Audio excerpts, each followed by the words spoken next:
നമസ്തേ. രത്നങ്ങൾ പ്രകൃതിയുടെ ഒരു വരദാനമാണ്. ഗ്രഹങ്ങൾ തരുന്ന ഊർജം മനുഷ്യരിലേക്ക് കടത്തിവിടാനുള്ള സവിശേഷത രത്നങ്ങൾക്കുണ്ട്. രത്നശാസ്ത്രയുടെ പുതിയൊരധ്യായത്തിലേക്ക് ഏവർക്കും സ്വാഗതം. കൂടെയുള്ളത് ഉണ്ണികൃഷ്ണൻ ശിവാസ്. രത്നശാസ്ത്രയിലേക്ക് സ്വാഗതം സർ. നമസ്കാരം. നമ്മൾ കഴിഞ്ഞ എപ്പിസോഡിൽ രത്നങ്ങളെക്കുറിച്ചും അതിൻ്റെ വിവിധ മൈനുകളെക്കുറിച്ചും അതിൻ്റെ പ്രത്യേകതകളെക്കുറിച്ചും നമ്മൾ പറയുകയുണ്ടായി. അപ്പം ഓരോ മൈനിൽ നിന്ന് കിട്ടുമ്പോൾ ആ രത്നങ്ങൾക്ക് വരുന്ന വിവിധ ഖനികളിൽ നിന്ന് വരുന്ന രത്നങ്ങൾ, അപ്പം അതിന് വരുന്ന മാറ്റങ്ങൾ അല്ലെങ്കിൽ അതിൻ്റെ കളർ ചേഞ്ചസ് കാര്യങ്ങൾ നമ്മൾ പറയുകയുണ്ടായി. ഇപ്പം മെയിനായിട്ട് എനിക്ക് തോന്നുന്നു നമ്മൾ യെല്ലോ സഫയറിനെ കുറിച്ചും അതുപോലെ തന്നെ ബ്ലൂ സഫയറിനെ സഫയർ ഗ്രൂപ്പ് ഓഫ് സ്റ്റോൺസിനെ കുറിച്ച് നമ്മൾ ചർച്ച ചെയ്യും. ഒരുപാട് കല്ലുകൾ വരുന്നുണ്ട് കേട്ടോ. Blue sapphire, yellow sapphire, pink sapphire ഒക്കെ നമ്മൾ സംസാരിച്ചിട്ടുണ്ട്. ഇതെല്ലാം ഈ പറയുന്ന സഫയർ ഗ്രൂപ്പിൽ പെടുന്ന രത്നങ്ങളാണ്. അതിൻ്റെ എല്ലാം ഹാർഡ്നെസ് 9 എന്ന് പറയുന്ന ഹാർഡ്നെസ് വരുന്നു. 10 diamond, next diamond, sapphire group of stones ആണ്. ഇതിൻ്റെ എല്ലാം ഒറ്റ മിനറൽ ഗ്രൂപ്പ് കൊറാംഡം എന്ന് പറഞ്ഞ മിനറൽ ഗ്രൂപ്പ്. ഈ ഗ്രൂപ്പ് അതല്ലാതാണ്. പക്ഷെ ഇതിൻ്റെ എല്ലാം കളറുകൾ കാര്യങ്ങളെല്ലാം ചേഞ്ച് ഉണ്ടാവും. പക്ഷേ എനിക്ക് തോന്നുന്നു ഈ സഫയർ ഗ്രൂപ്പിൻ്റെ ഒരു മെയിൻ സോഴ്സ് എന്ന് പറയുന്നത് ഒരു ശ്രീലങ്കയിലാണ്. ഇതിനകത്ത് നമുക്ക് ഇപ്പം പ്രദേശത്ത് ഏറ്റവും കൂടുതൽ കിട്ടുന്ന കൂടുതൽ കല്ല് കച്ചവടക്കാരും ഒക്കെ ശ്രീലങ്കക്കാരാണ് മിക്കവാറും. നമ്മുടെ കേരളത്തിലും ഒന്നുമല്ല, ഈ ഇന്ത്യ ഒട്ടുക്ക് അവർ ആണ് ഈ കല്ലും കൊണ്ട് നടക്കുകയും സഫയർ സപ്ലൈ ചെയ്യുകയൊക്കെ ചെയ്യുന്നത്. പക്ഷേ പതുക്കെ പുതിയ മൈനുകളും ഇപ്പം പറഞ്ഞതുപോലെ ബാങ്കോക്ക് അല്ലെങ്കിൽ തായ്ലൻഡ്, ആഫ്രിക്കൻ അങ്ങനെയുള്ള മൈനുകളും ഇങ്ങനെ കണ്ടെടുത്ത് വരുന്നു. പഴയ തന്നെയാണ്, എന്നാലും ഒരുപാട് മൈനുകളുണ്ട്. പുതിയ മൈനുകൾ വരുന്നുണ്ട്. ഒരുപാട് ഇത് നടക്കുന്നുണ്ട്. അപ്പം നമുക്ക് ഓരോന്നിൻ്റെ അപ്ഡേറ്റ്സ് ആണ് നമ്മൾ അപ്ഡേറ്റ് ചെയ്തുകൊണ്ടിരിക്കുന്നത്. അതുപോലെ തന്നെ മറ്റൊരു കാര്യമായിരുന്നു ഈ രത്നങ്ങളുടെ ഒരു ലഭ്യത അനുസരിച്ചിട്ട് അതിൻ്റെ ഈ വിലയിൽ വരുന്ന ഒരു മാറ്റം നമ്മൾ കണ്ടിട്ടുണ്ട്. അതിപ്പോൾ അതിനൊരു സ്കേഴ്സിറ്റി ഉള്ള രത്നങ്ങൾ, നല്ല രത്നങ്ങൾ എനിക്ക് വില ഉണ്ടാവും. ധാരാളമായിട്ട് മാർക്കറ്റിൽ ലഭിക്കുന്ന ഒരുപാട് കല്ലുകൾ നമുക്ക് ഒരു റീസണബിൾ പ്രൈസിങ്ങിൽ കിട്ടും. അപ്പോൾ നമ്മൾ സെലക്ട് ചെയ്യുന്നത് നമ്മളെന്താണ് ഉദ്ദേശിക്കുന്നത്. നല്ല രത്നങ്ങൾ കൊടുക്കാനായിട്ട് നമ്മൾ ഉദ്ദേശിക്കുന്നുണ്ടെങ്കിൽ അതും കിട്ടും മാർക്കറ്റിൽ. പക്ഷേ ഈ പറഞ്ഞ പോലെ അതിൻ്റെ ഒരു വിലകളിലുള്ള ഒരു ഏറ്റക്കുറച്ചിലുകൾ മൈനുകളും അതനുസരിച്ചിട്ട് മാറ്റങ്ങൾ സംഭവിച്ചു. എനിക്ക് തോന്നുന്നു അതുപോലെ തന്നെ നമ്മൾ ചർച്ച ചെയ്ത് വന്നിരുന്ന കാര്യങ്ങളായിരുന്നു ധനുരാശിനെ കുറിച്ച് നമ്മൾ വളരെ ഡീറ്റെയിൽ ആയിട്ട് പറഞ്ഞു. ഒരു വളരെ പറഞ്ഞു വളരെ പ്രാധാന്യം അർഹിക്കുന്ന ഒരു കാര്യം കഴിഞ്ഞ എപ്പിസോഡിൽ നമ്മൾ പറഞ്ഞത്, ധനുരാശി ആയിരുന്നിട്ടും ആ വ്യക്തിക്ക് നമ്മൾ യെല്ലോ സഫയർ ഡിഫറെൻ്റ് ആയിരുന്നു. അവിടെ നമ്മൾ ആൾക്ക് കൊടുത്തത് ഈ പറയുന്ന ഇന്ദ്രനീലം ബ്ലൂ സഫയർ ആണ് നമ്മൾ കൊടുത്തിരുന്നത്. ഇപ്പം നമ്മൾ ആ ഒരു എപ്പിസോഡിൽ ഈ ധനുരാശിക്കാർക്ക് അല്ലെങ്കിൽ ധനുരത്നക്കാർക്ക് ഇമ്പോർട്ടൻ്റ് ആയിട്ടുള്ള ഒരു പൊസിഷൻസിനെ കുറിച്ച് പറഞ്ഞു. അവർക്ക് അനുയോജ്യമായിട്ടുള്ള പൊസിഷൻസ്, അതായത് വ്യാഴത്തിൻ്റെ ഓൺ ഹൗസസ് ആണ്, അതിൻ്റെ എക്സോൾട്ടഡ് ഹൗസസ് ആണ്. അതുപോലെ തന്നെ ഈ വ്യാഴത്തിൻ്റെ നീചപ്പെട്ടു പോയ അല്ലെങ്കിൽ നീചപ്പെട്ടു വരുന്ന ആ ഹൗസസ് ഏതിലായിരിക്കും? നമ്മൾ പറഞ്ഞായിരുന്നു, അത് മകരം എന്ന് പറയുന്ന രാശിയിലത് ഡെബിലിറ്റേഷൻ സംഭവിക്കും. ഇപ്പം ധനു ലഗ്നമാണ്. ലഗ്നാധിപനായിരിക്കുന്ന വ്യാഴം ഡെബിലിറ്റേഷൻ സംഭവിച്ച് നീചപ്പെട്ട് നിൽക്കുകയാണെങ്കിൽ ധൈര്യമായിട്ട് നമുക്ക് യെല്ലോ സഫയർ കൊടുക്കാം. നീചപ്പെട്ട് നിൽക്കുകയാണെങ്കിലും ഈ ലഗ്നാധിപൻ നീചപ്പെട്ട് നിൽക്കുന്നത് നമുക്ക് ഈ സ്റ്റോൺ ഉപയോഗിച്ചിട്ട് അത് എൻഹാൻസ് ചെയ്യാം. വളരെ വ്യത്യാസമുണ്ട്. ഒരു N നമ്പേഴ്സ് ഓഫ് എനിക്ക് ചാർട്ടുകൾ എൻ്റെ കയ്യിൽ ഇരിപ്പുണ്ട്. അത് കൊടുത്തെല്ലാം ഭയങ്കര റിസൾട്ട് വന്നിട്ടുണ്ട്. നല്ലൊരു ക്യാരറ്റേ ഞാൻ കൊടുക്കും. ഇപ്പം തന്നെ അവൾക്ക് ഭയങ്കര വ്യത്യാസമുള്ളൂ ആളുടെ. കാരണം വളരെ ആരോഗ്യപരമായിട്ടും ലഗ്നം എന്ന് പറയുന്നത് നമ്മൾ തന്നെ ബോഡിയാണ്, മൈസെൽഫ്, ഞാൻ തന്നെ, എൻ്റെ ബോഡിയും കൂടെ, എൻ്റെ ശരീരം, എൻ്റെ ആരോഗ്യം എല്ലാം ഈ ലഗ്നത്തിലാണ് ബേസ് ചെയ്ത് നിൽക്കുന്നത്. അതിന് നീചത്വം സംഭവിച്ചാൽ നമുക്ക് ഈ പറഞ്ഞതുപോലെ നമുക്ക് ശരീരത്തിനൊരു ഉണർവ് കുറയും, എനർജി കുറയും. അതെല്ലാം നമുക്ക് ഈ സ്റ്റോൺസ് ഉപയോഗിച്ചിട്ട് നന്നായിട്ട് നല്ല ഒരു 4-5 ക്യാരറ്റിൻ്റെ യെല്ലോ സഫയർ കൊടുക്കുക. അല്ലെങ്കിൽ ഇപ്പം ഇനിയിപ്പോൾ അതൊന്നും പറ്റുന്നില്ല, അത്ര നമുക്ക് അഫോർഡബിൾ അല്ലെങ്കിൽ വലിയൊരു ക്യാരറ്റ് സിട്രിനോ ടോപ്പാസോ കൊടുക്കാം. അതിന് പകരമായിട്ട് ഒരു മഞ്ഞ കല്ല് വരുമ്പോൾ തന്നെ വ്യത്യാസം വരും. അതായത് ഈ ഒരു ആ ഒരു കളറിന് തന്നെ ഉണ്ട്. ഇപ്പോൾ ചില ആൾക്കാർ ഞാൻ വന്നപ്പോൾ നമുക്ക് പല ആൾക്കാരാണല്ലോ വരുന്നത്.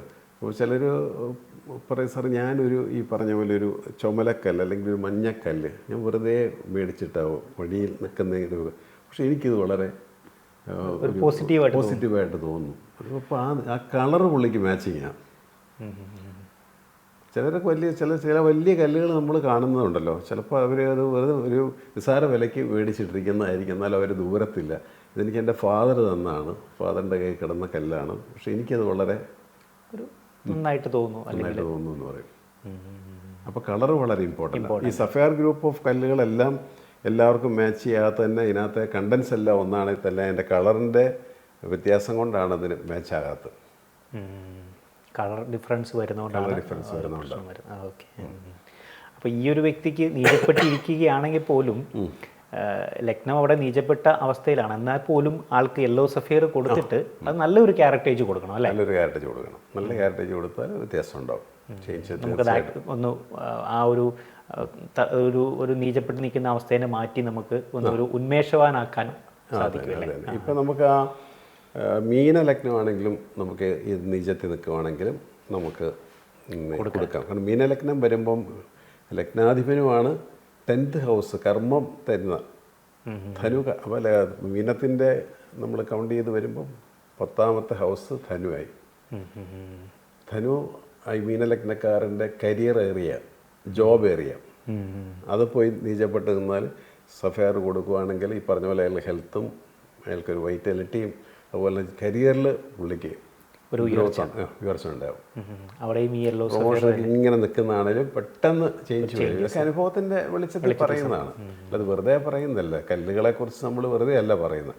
അതുകൊണ്ടാണല്ലോ കല്ലുകളുടെ സവിശേഷതയും എത്രയോ തലമുറകളും നൂറ്റാണ്ടുകളായിട്ടും ഈ കല്ലുകൾ വളരെയധികം വാല്യുബിളായിട്ടുള്ളൊരു പ്രോഡക്റ്റായിട്ട് നിൽക്കുന്നത്. പ്രകൃതി തന്നിരിക്കുന്ന യഥാർത്ഥ ഒരു ഗിഫ്റ്റാണ് മനുഷ്യന്. അത് കണ്ടറിഞ്ഞ് നോക്കിയും കണ്ടും വേണം അത് ഉപയോഗിക്കാനായിട്ട്. വാരി വലിച്ചല്ല കല്ലുകൾ ധരിക്കേണ്ടത്. നമ്മൾ പറഞ്ഞു വന്നിരുന്നത് ഇവിടെ വാരി വലിച്ച് കല്ലുകൾ ഉപയോഗിക്കുന്ന ഒരു കാര്യത്തെക്കുറിച്ച് നമ്മൾ പറഞ്ഞു. അതൊരിക്കലും അഡ്വൈസബിൾ അല്ല. നമ്മൾ കൃത്യമായിട്ട് അതിനെ നമ്മൾ പരിശോധിച്ച് വിശകലനം ചെയ്ത് അനുയോജ്യമായ രത്നത്തിലേക്കും അത് കൃത്യമായിട്ടുള്ള തൂക്കത്തിലും വേണം. പലരും ഓപ്പോസിറ്റ് കല്ലുകളൊക്കെ ധരിച്ച് വരാറുണ്ട്.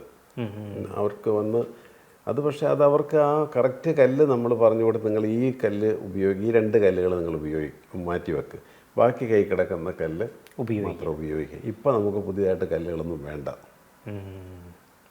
നിങ്ങൾ വാങ്ങി ധരിച്ചിരിക്കുന്ന ആ 4 കല്ലിൽ 2 മാറ്റ്, ഈ 2 ഉപയോഗിച്ച് നോക്കാമെന്ന് പറയുമ്പോൾ ചേഞ്ച് വരും ഡെഫിനറ്റ്ലി. ഇതൊരു ശാസ്ത്രമല്ലേ, നമ്മളായിട്ടുണ്ടാക്കുന്നതല്ലല്ലോ ഇത്. ആ ശാസ്ത്രം കറക്റ്റായിട്ട് നമ്മൾ ഫോളോ ചെയ്താൽ അതിൻ്റെ റിസൾട്ട് പിന്നെ 100%. എനിക്ക് തോന്നുന്നു നമ്മൾ മുമ്പുള്ള എപ്പിസോഡിൽ പറഞ്ഞ ഒരു കാര്യമാണ്. അതായത് ഇതിലേക്ക് പോകുമ്പം, ഈ രത്നധാരണത്തിലേക്ക് പോകുമ്പം ഈ രത്നം ധരിച്ചു ഉടനെ പെട്ടെന്ന് തന്നെയുള്ള ഒരു മാറ്റം എന്നുള്ളതാണ് ചിലപ്പോൾ ആൾക്കാരുടെ ഒരു ധാരണ. നാളെ തന്നെ മാറ്റം വരും. പിന്നെ എന്ത് ജീവിതത്തിലെ ഒരു മൈനസ് പോയിന്റ് വന്നാലും അവർ സ്റ്റോണുമായിട്ട് കണക്ട് ചെയ്യും. ഇതുകൊണ്ടാണോ എന്ന് ഉള്ള ഒരു തെറ്റിദ്ധാരണ ഒരുപാട് പേര് വിളിക്കും. കോമൺ ആയിട്ടുള്ളൊരു ഡൗട്ടാണ്, നമ്മളത് ക്ലിയർ ചെയ്ത് കൊടുക്കാറുണ്ട്.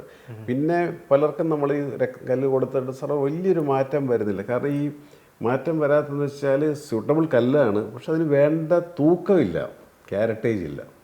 ഇപ്പോൾ 2 ക്യാരറ്റ് 3 ക്യാരറ്റ് വരുമ്പോൾ സാറേ എനിക്ക് 1.5 മതി, ഇപ്പോൾ അതാ ബഡ്ജറ്റ് എന്ന് പറഞ്ഞിട്ട് 1.5 എടുക്കുന്നത്.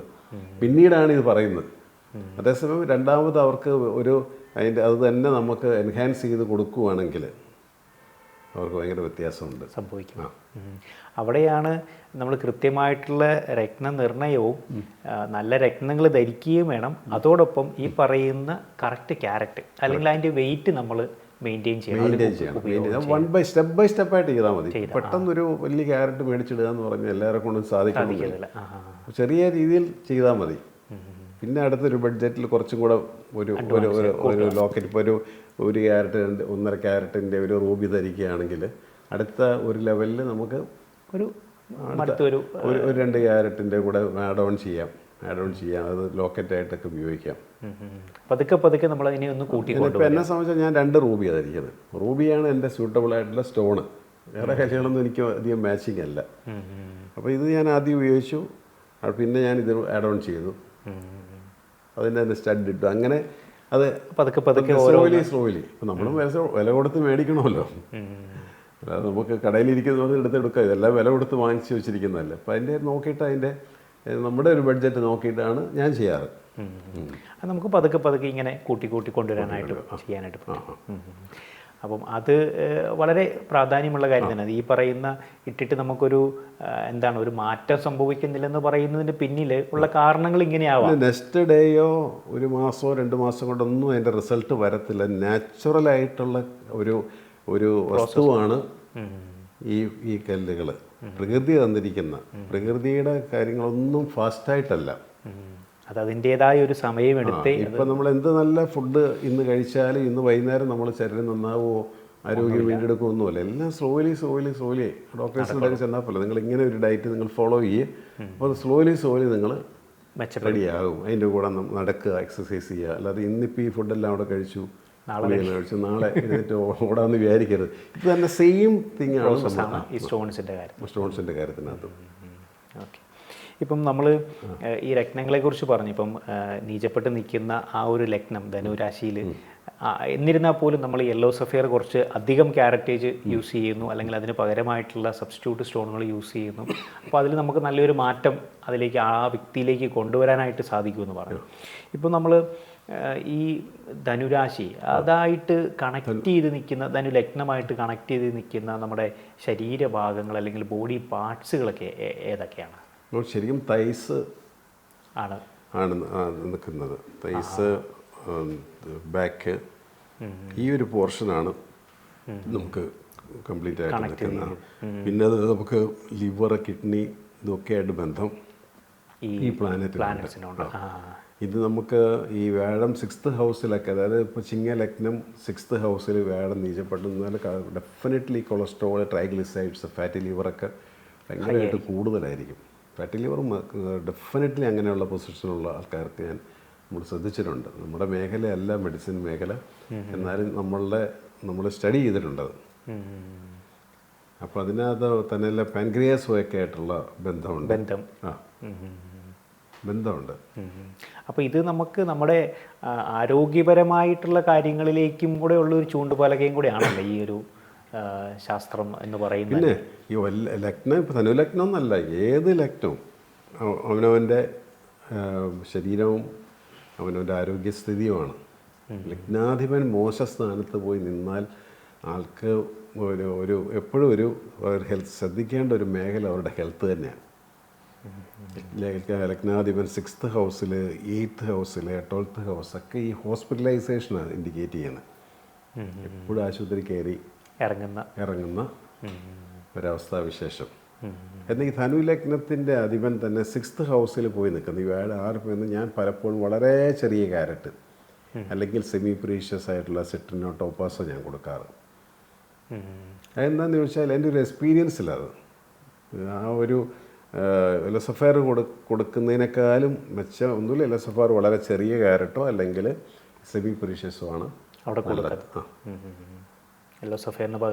ലഗ്നാധിപൻ, ധനു ലഗ്നത്തിൻ്റെ അധിപൻ 7th ഹൗസിൽ പോയി. ഞാൻ പറഞ്ഞല്ലോ 7th ഹൗസ് ഒരു മാരകസ്ഥാനമാണ്. അവിടെ നമുക്ക് കല്ല് കൊടുക്കണമെന്നുണ്ടെങ്കിൽ ഒരു സെമി പ്രീഷ്യസ് കൊടുക്കുന്നതാണ് നല്ലത്. അതായത് ഹാർഡ്നെസ് കുറവാണ്, എന്നാൽ ഒരു ചെറിയ ഫ്ലോ അതിനകത്ത് ഉണ്ടാവുകയും ചെയ്യും, അത് കിട്ടുകയും ചെയ്യും. സെമി പ്രീഷ്യസ് രത്നങ്ങളൊന്നും മോശമല്ല. ഈ പറഞ്ഞതുപോലെ അതിൻ്റെ ഹാർഡ്നെസ് കുറവുണ്ട്, അതിന് അവൈലബിലിറ്റി കൂടുതലുള്ളതുകൊണ്ട് അതിൻ്റെ വില കുറവാണ്. അങ്ങനെയുള്ള കാര്യങ്ങളെല്ലാം ഇതിനകത്ത് വ്യത്യാസം വരുന്നുണ്ട്. ഓക്കെ. അതുപോലെ തന്നെ ഈ ഒരു ഇതിന് പ്രത്യേകമായിട്ടുള്ള ഏതെങ്കിലും ദിക്കോ അല്ലെങ്കിൽ അങ്ങനെ ഒരു കാര്യങ്ങളോ? ധനു രാശി എന്ന് പറയുന്നത് വാസ്തുശാസ്ത്രപരമായിട്ട് വടക്ക് പടിഞ്ഞാറ് ദിശയാണ് വരുന്നത്. വായുകോണാണ്. അപ്പോൾ അതിനകത്ത് ആ ദിക്കുകളിൽ വടക്ക് പടിഞ്ഞാറ് ആണ്. അവിടെ വടക്ക് പടിഞ്ഞാറ് കോണിൽ അതുകൊണ്ട് ജലാശയം പാടില്ല എന്ന് പറയും. എന്നാൽ ആ വടക്ക് പടിഞ്ഞാറ് ആ ധനു രാശി കഴിഞ്ഞ് മകരം മുതൽ മീനം, മേടം, ഇടവത്തിൻ്റെ ആ ഒരു വരെയുള്ള ജലരാശികളാണ്. മീനം രാശി പക്കാ ജലരാശിയാണ്, കിണറൊക്കെ കുടിക്കുന്ന അവിടെയാണ് കൂടുതലും. പക്ഷേ ആ കറക്റ്റ് ധനു രാശിയിൽ അത് വാസ്തു വിദഗ്ധർ വന്നാൽ അവരത് ഡിവിഷൻ ചെയ്യുന്നത് ധനുരാശി ഉണ്ട്, അത് അവോയ്ഡ് ചെയ്യാൻ പറയും. രാശി കഴിഞ്ഞിട്ടാണ് അവർ അത് ചെയ്യുന്നത്. അപ്പം അങ്ങനെയാണ് അതിൻ്റെ കണക്ക് പോകുന്നത്, ദിക്കുകൾ പോകുന്നത്. അപ്പോൾ ഓരോ ഗ്രഹങ്ങൾക്കും ഓരോ രാശികൾക്കും അവരുടെ ദിക്കുകളുണ്ട്. ഞാൻ പറഞ്ഞില്ല, ഒരു ചാർട്ട് എടുത്താൽ പല കാര്യങ്ങളാണ് ഇതിനകത്തുള്ളത്. നമ്മളിപ്പോൾ എല്ലാം ടച്ച് ചെയ്ത് ചെറുതായിട്ട് പറഞ്ഞ് പോവുക ചെയ്യുന്നത് ഇപ്പം. പിന്നെ ഇതുമായിട്ട് ബന്ധപ്പെട്ട ഗ്രഹങ്ങളെന്ന് പറയുമ്പോൾ നമുക്കിതിൻ്റെ 5th ഹൗസ് എന്ന് പറയുന്നത് മേടമാണ്. ധനുവിൻ്റെ 5th ഹൗസ് മേടം, അത് ചൊവ്വയാണ്. സാധാരണഗതിയിൽ ചൊവ്വയുടെ കല്ലുകൾ നമ്മളവിടെ കൊടുക്കാറുണ്ട്. മേടത്തിൻ്റെ 5th ഹൗസ്. 9th ഹൗസ് എന്ന് പറയുന്നത് ചിങ്ങമാണ്, സൂര്യൻ. അപ്പോൾ സൂര്യൻ്റെ കല്ലുകളും നമുക്ക് ഉപയോഗിക്കാം. ഇപ്പോൾ വ്യാഴം, ചൊവ്വ, സൂര്യൻ, ഇത് 3 ഫ്രണ്ട്ലി പ്ലാനറ്റ്സുമാണ്. ഇവരുടെ സ്റ്റോണുകൾ നമുക്ക് കൊടുക്കാവുന്ന ജനറലായിട്ട് പറയാം. അതേസമയം ഈ 5th ഹൗസ് ചൊവ്വയുടെയാന്ന് പറഞ്ഞു, അത് ആ ചൊവ്വ പോയി 6th ഹൗസിലാണ് നിൽക്കുന്നതെങ്കിൽ ആ തൊഴിൽ ലഗ്നക്കാർക്ക് അത് കൊടുക്കാൻ വകുപ്പില്ല. ഇനി ചിങ്ങത്തിൻ്റെ സൂര്യൻ ഭാഗ്യാധിപനായിരിക്കുന്ന അത് 8th ഹൗസിൽ പോയെന്ന് വിചാരിക്കുക, അന്നേരം റൂബി കൊടുക്കാൻ പറ്റത്തില്ല. അപ്പോൾ ഈ ധനുലഗ്നക്കാരൻ ആ ധനുവിൻ്റെ കല്ല് മാത്രമേ യൂസ് ചെയ്യാൻ പറ്റുള്ളൂ. പിന്നെ ഇവർക്ക് പേഴ്സും മാച്ചിങ് അല്ല, മുത്ത്. നമ്മൾ ധനുലഗ്നത്തിൽ ഈ ചൊവ്വ വന്നാലുള്ള ഒരു കാര്യമാണ് പറഞ്ഞു വന്നിരുന്നത്. അതായത് ഇവർക്ക് സൂട്ടബിൾ ആയിട്ടുള്ള രത്നങ്ങളിൽ യെല്ലോ സഫിയർ പറ്റും, അതുപോലെ തന്നെ റെഡ് കോറൽ പറ്റും. ചൊവ്വയുടെ കല്ലായിട്ടുള്ള റെഡ് കോറൽ പറ്റും, സൂര്യൻ്റെ കല്ലായിട്ട് റൂബി പറ്റും. അത് ജനറൽ, ഇൻ ജനറൽ എന്താ പറയുക. പക്ഷെ ആ വ്യക്തിയുടെ ചാർട്ടിൽ ഈ ചൊവ്വ പോയി 6th ഹൗസിലോ 8th ഹൗസിലോ പോയി നിൽക്കുന്നെങ്കിൽ ആ കോറിൽ തൊടാൻ കൊള്ളത്തില്ല. പിന്നെ ഈ ഭാഗ്യാധിപനായിരിക്കുന്ന സൂര്യൻ 8th ഹൗസിലാണ് പോയി നിൽക്കുന്നതെന്ന് വിചാരിക്കുക, കർക്കിടകത്തിൽ കൊള്ളത്തില്ല, ഉപയോഗിക്കാൻ പറ്റത്തില്ല. അതുകൊണ്ടാണ് വ്യക്തിപരമായ ഒരാളുടെ ചാർട്ടാണ് ഇതിനൊക്കെ ആധാരമെന്ന് ഞാൻ എപ്പോഴും പറയുന്നതിൻ്റെ കാര്യം അതാണ്. ഞാൻ ധനുലഗ്നം പറഞ്ഞ് ഓടിപ്പോയി റൂബിയോ കോറലോ മേടിച്ച് ഇടരുത്, മനസ്സിലായില്ലേ? അപ്പോൾ ഇതിൻ്റെ പൊസിഷനിങ് ആണ് അന്നേരം നോക്കുന്നത്. Position correct. ഇപ്പോൾ 5ാം ഭാവാധിപനായിരിക്കുന്ന ചൊവ്വ 5ൽ നിൽക്കുകയാണെങ്കിൽ ആ ചൊവ്വ വളരെ പോസിറ്റീവാണ്. 5 നമ്മുടെ മനസ്സ്, പൂർവ്വ പുണ്യ ക്ഷേത്രം, ഇതൊക്കെ ആയിട്ടാണ് ഹെൽത്തും ആയിട്ടും റിലേഷനാണ്. ചൊവ്വയ്ക്ക് കോറൽ കൊടുക്കാം. അപ്പോൾ ഈ ചൊവ്വയാണ് ആ വ്യക്തിയെ കൂടുതൽ സ്വാധീനിക്കുന്നതെങ്കിൽ എന്തായിരിക്കും ആ വ്യക്തിയുടെ ഒരു പ്രത്യേകത? ആ വ്യക്തി എങ്ങനെയായിരിക്കും ഈ ഒരു രാശിയിൽ അല്ലെങ്കിൽ ലഗ്നത്തിൽ? ധനുരാശി തന്നെ, ധനുരാശിയിലോ ധനു ലഗ്നത്തിലോ ആണ് ചൊവ്വ നിൽക്കുന്നതെങ്കിൽ ആള് നല്ല ഗുഡ് ഇൻ സ്പോർട്സ് എന്ന് വേണം പറയാം. കായിക രംഗത്ത് ആള് ഭയങ്കര ഒരു ഉയർന്ന പൊസിഷനിലേക്ക് പിന്നെ ഷൂട്ടിങ്, അതെനിക്ക് തോന്നുന്നു ആ ഒരു അതിൻ്റെ സിമ്പിൾ തന്നെ. അത് തന്നെ ആർച്ചറി എല്ലാം ബെസ്റ്റായിട്ട്. കാരണം വളരെ കായിക ബലവും കായിക ഇതും ഇൻഡിക്കേറ്റ് ചെയ്യുന്ന പ്ലാനറ്റ് തന്നെ ചൊവ്വയാണ്. അത് ധനുവിൽ വന്നാൽ ഈ വക കാര്യങ്ങൾ, ഷൂട്ടിങ്ങും കാര്യങ്ങളും സ്പോർട്സും ഓട്ടവും ആക്ടിവിറ്റീസിലും ഒക്കെ ഭയങ്കര അഗ്രഗണ്യനായിരിക്കും ആളും. ഭയങ്കര എനർജറ്റിക് ആയിരിക്കും, ഭയങ്കര എപ്പോഴും എനർജി ആയിരിക്കും. അവർക്ക് ആ എനർജി അവർക്ക് ഓടിയോ അവർക്ക് ആ സ്പോർട്സും എക്സ്ട്രാ കരിക്കുലർ കൂടി അത് കഴിയാൻ അങ്ങനെ ചെയ്യണത്. കായികം അത് കളരി മാർഷ്യൽ ആർട്സിലൊക്കെ ബെസ്റ്റായിരിക്കും.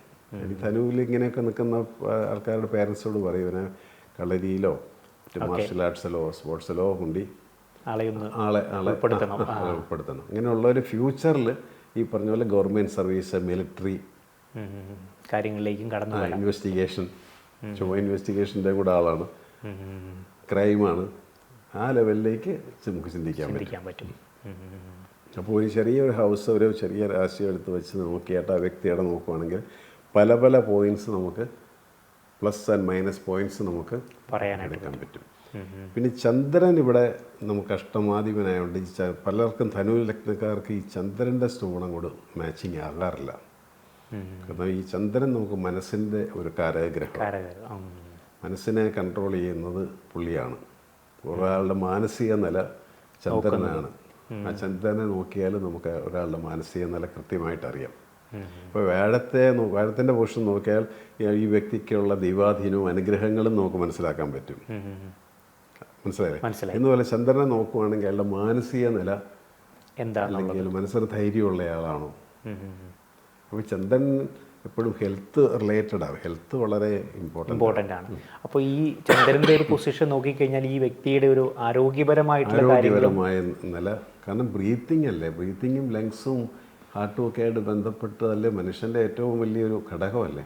ബ്രീത്തിങ് ഡിഫിക്കൽട്ടി ആണല്ലോ മനുഷ്യനെ അവസാന കാലഘട്ടത്തിലൊക്കെ ബുദ്ധിമുട്ടിക്കണം. കൊച്ചു പിള്ളേർക്ക് എത്ര പേർക്ക് ബ്രീത്തിങ് ഡിഫിക്കൽട്ടി ഉണ്ട്. പരീക്ഷാ സമയം ആകുമ്പോഴത്തേക്കും വലിവ്, ആൻസൈറ്റി വരുമ്പം വലിവ് വരും. എന്ത് മാനസിക പ്രശ്നം വന്നാലും ഉടൻ തന്നെ ഈ ബ്രീത്തിങ് ഡിഫിക്കൽട്ടി വരിക, അല്ലെങ്കിൽ സ്റ്റൊമക്ക് അപ്സെറ്റായി പോവുക. ഈ രണ്ട് സിംറ്റംസ് എപ്പോഴും ഉണ്ട്. അതാണ്, നമുക്കൊന്നും എക്സ്പ്രസ് ചെയ്യാൻ പറ്റത്തില്ല. പെട്ടെന്നൊരു പാനിക് സിറ്റുവേഷനിൽ ഒന്നും നമുക്ക് റിയാക്ട് ചെയ്യാൻ പറ്റത്തില്ല. അത് ഈ ചന്ദ്രൻ്റെ പ്രത്യേകതയാണ്, ഇൻഫ്ലുവൻസ് ആണ്. എത്ര നല്ല ചാർട്ടിലും നമുക്ക് ഈ പറഞ്ഞതുപോലെ നോക്കുകയാണെങ്കിൽ ചന്ദ്രൻ്റെ സ്ഥിതി, ആ ഗ്രഹനിലയുടെ സ്ഥിതികൾ നോക്കിയിട്ട് വേണം നമ്മൾ കാര്യങ്ങൾ ചെയ്യാനായിട്ട്, സ്റ്റോണിലേക്ക് പോകാനായിട്ട്. അപ്പോൾ ആ വ്യക്തിക്ക് അവിടെ ഒരിക്കലും ഈ പറയുന്ന ചന്ദ്രൻ്റെ സ്റ്റോൺ ഒരിക്കലും മാച്ച് ആവില്ല, പറ്റില്ല. അതായത് പേളോ മൂൺ സ്റ്റോൺസോ ഒന്നും കൊടുക്കാനും പറ്റില്ല. പക്ഷെ അവൾക്ക് ഈ വ്യക്തിക്ക് നമുക്ക് ഈ റെഡ് കോറൽസ് മാച്ചിങ് ആണ് കൊടുക്കാൻ പറ്റും. ഇപ്പം ധനു ലഗ്നം തന്നെ ലഗ്നാധിപൻ വ്യാഴമാണ്, അതൊക്കെ ഓക്കെയാണ്. പക്ഷെ ചന്ദ്രൻ കർക്കിടകത്തിൽ തന്നെ നിൽക്കാമെന്ന് വിചാരിക്കാം. ഈ പുണർദം പൂയം ആയില്യംകാർക്കെല്ലാം ആ ഒരു കർക്കിടകത്തിലായിരിക്കും അവിടെ ചന്ദ്രൻ നിൽക്കുന്നത്. എങ്കിൽ പോലും പലർക്കും നമ്മൾ മൂൺ സ്റ്റോൺ കൊടുത്താൽ അവർക്ക് പിടിക്കാതെ വന്നിട്ടുണ്ട്. അത് അവോയ്ഡ് ചെയ്യുന്ന നല്ല. 8th ഹൗസിലെ സ്റ്റോൺസുകൾ കഴിയുന്നത് നമ്മൾ അവോയ്ഡ് ചെയ്യും. അതാണ് എൻ്റെ സ്ഥിതി നല്ലത്. ഓക്കെ, മറ്റുള്ള കാര്യങ്ങൾ നോക്കിയിട്ട് സൂട്ടബിൾ ആയിട്ടുള്ള രത്നങ്ങളിലേക്ക് പോകുന്നതാണ് എപ്പോഴും നല്ലത്. Okay okay. അപ്പോൾ ഈ വ്യക്തിക്ക് സാറ് പറഞ്ഞു, ഇപ്പം ആ ധനുരാശിക്കാർക്ക് ഈ ചൊവ്വയുടെ സ്വാധീനം വരുമ്പം ആൾക്കുണ്ടാകുന്ന ഒരു പ്രത്യേകതകളെക്കുറിച്ച് പറഞ്ഞു. ആള് സ്പോർട്സിൽ അല്ലെങ്കിൽ ആ ഒരു കാര്യങ്ങളിലൊക്കെ ആൾ ഭയങ്കര ആക്റ്റീവായിരിക്കും. റെഡ് പ്ലാനറ്റിന്റെ ചൊവ്വയുടെ ആ ഒരു എനർജിയും കൂടെ ഒക്കെ വരുമ്പോൾ ആള് എപ്പോഴും ഒരു എനർജറ്റിക് ആയിരിക്കും. പക്ഷെ അങ്ങനെയുള്ള വ്യക്തിക്ക് ഈ പറഞ്ഞ പോലെ ഈ കായികപരമായിട്ടുള്ള ആക്ടിവിറ്റീസ് ആള് ഇൻവോൾവ് ആകണം, കാരണം ആ എനർജി എക്സ്പ്രസ് ചെയ്യാൻ പോകാനായിട്ട്. പിന്നെ അപ്പൊ ഞാൻ ചോദിക്കുന്നത്, ഈ ഒരു ആൾക്ക് ചൊവ്വയും കൂടെ ആൾക്ക് വളരെ സൂട്ടബിൾ ആണ്. അവിടെ നമ്മൾ റെഡ് കോറൽ ഉപയോഗിക്കുമ്പോൾ അതിൻ്റെ ഒരു ക്യാരക്ടേജ് നമ്മൾ അധികം ഉപയോഗിക്കാൻ നമ്മൾ അതിൻ്റെ ഡിവിഷണൽ D9 ചാർട്ടൊക്കെ നോക്കണം. ഈ ചൊവ്വ നല്ല ഉച്ചത്തിലൊക്കെയാണ് അംശകമൊക്കെ ചെയ്തിരിക്കുന്നതെങ്കിൽ ഒരുപാട് ക്യാരക്ടേജ് വേണ്ട. കാരണം ഓവർ കോൺഫിഡൻസ് കൊണ്ട് ആൾ താഴെ പോകും. Over activities. അപ്പോൾ അതിൻ്റെ കോറൽസ് നമ്മൾ കൊടുക്കുമ്പോൾ അതിൻ്റെ ക്യാരക്ടേജ് കൃത്യമായിട്ട് നമ്മൾ ശ്രദ്ധിച്ചിട്ടേ കൊടുക്കാറുള്ളൂ. ചിലർക്ക് ഹയർ ക്യാരറ്റ്സ് മാച്ചിങ് ആണ്, ചിലർക്ക് ചെറിയ ക്യാരറ്റ് അല്ലെങ്കിൽ 3 to 4 അല്ല ബിലോ 5 ക്യാരറ്റ്സ് സജസ്റ്റ് ചെയ്യാൻ പറ്റും. അതാണ് അതിൻ്റെ ഒരു പ്രത്യേകത. ഓക്കെ, ഇപ്പം നമ്മൾ ഇതുപോലെ തന്നെ ഈ ഒരു ചന്ദ്രൻ്റെ കാര്യങ്ങളെക്കുറിച്ച് പറഞ്ഞു. അപ്പം ഈ ധനു രാശിയിൽ അല്ലെങ്കിൽ ധനു ലഗ്നത്തിൽ ഈ ചന്ദ്രനാണ് കൂടുതൽ ഇയാളെ ഇൻഫ്ലുവൻസ് ചെയ്യുന്നത്, അല്ലെങ്കിൽ ആ ഒരു നല്ലൊരു പൊസിഷനിൽ നിൽക്കുന്നെങ്കിൽ എന്തായിരിക്കും ആൾക്കുണ്ടാകുന്ന ഒരു അഡ്വാൻറ്റേജസ്? നല്ല ധനു ലഗ്നക്കാർക്ക് നല്ല രീതിയിൽ നിന്നാൽ ഈ പറയുന്ന മാനസികമായിട്ടുള്ള വലിയ പ്രോബ്ലംസ് ഒന്നും കാണാനില്ല. എന്നാൽ പോലും മനസ്സിനൊരു വേവറിങ് മെൻറ്റാലിറ്റി എപ്പോഴും കാണാൻ ചാൻസസ് കൂടുതലാണ്. നീചത്തിലാണെങ്കിൽ പറയണ്ട. ഇപ്പം വൃശ്ചികം എന്ന് പറയുന്ന ഹൗസ് ചന്ദ്രൻ്റെ നീചപ്പെട്ട രാശിയാണ്. എനിക്ക് തോന്നുന്നു നമ്മൾ ഇന്നത്തെ എപ്പിസോഡിൽ ധനുലഗ്നവും അതുപോലെ ചൊവ്വയുടെ കാര്യങ്ങൾ നമ്മൾ ചർച്ച ചെയ്തു. ഇതേപോലെ തന്നെ ഈ ഇതിൽ ചന്ദ്രൻ ഒരു റോങ് ആയിട്ടുള്ള ഒരു പൊസിഷനിൽ വന്നു കഴിഞ്ഞാൽ ആ വ്യക്തിക്ക് എന്തായിരിക്കും സംഭവിക്കുക എന്നുള്ള ആ ഒരു ഡീറ്റെയിൽസ് നമുക്ക് പ്രേക്ഷകരോട് പങ്കുവയ്ക്കണം. അതൊരടുത്ത ഒരു എപ്പിസോഡിൽ നമുക്ക് ഉൾപ്പെടുത്താം. ഇന്നത്തെ എപ്പിസോഡ് വൈൻഡപ്പ് ചെയ്യാനായിട്ടുള്ള സമയമായി. നമസ്കാരം.